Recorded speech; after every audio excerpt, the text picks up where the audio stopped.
Alors Louis Renault choisit les Champs-Élysées en 1910 pour une raison extrêmement simple, c'est que le salon de l'automobile a lieu au Grand Palais, par là.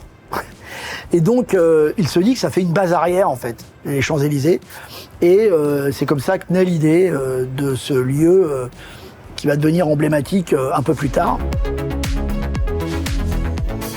Ces grands chefs d'entreprise au siècle dernier, au début des années 1900, ils avaient déjà tout compris au marketing. Ils ont compris que la distribution automobile allait être théâtrale. Ils ont inventé la distribution moderne avant tout le monde. Ce lieu, il fait partie de la culture populaire française. Il naît en 1910, il est renouvelé en 1962. En 1962, il s'appelle le Pub Renault. Et en 1962, il est cité par Jacques Dutronc. Il est en compétition avec le drugstore. Il y a les bandes de voyous des quartiers chics qui se disputent le drugstore, le pub. Il est renouvelé en 1990. Il raconte une toute autre histoire.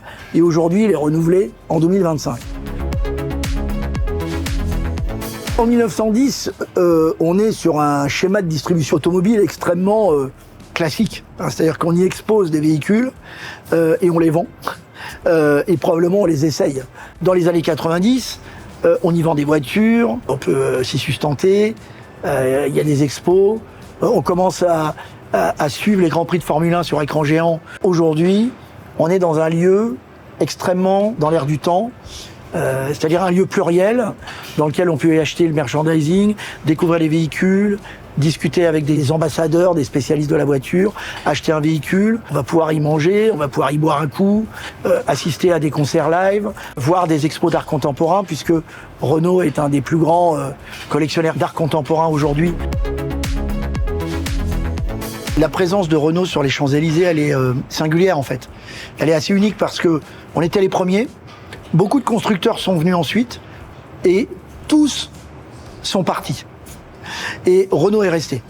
Pour une entreprise comme nous, avec un ancrage français, être représenté sur les Champs-Élysées, c'est normal. C'est le Graal. Il y a une évidence et en même temps, c'est extraordinaire.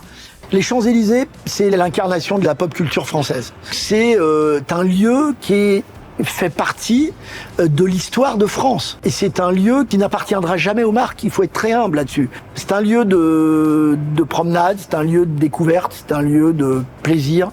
C'est un lieu qui appartient aux Français. C'est un lieu de joie. De faire partie de l'histoire de France, ça nous va, nous. C'est très cool.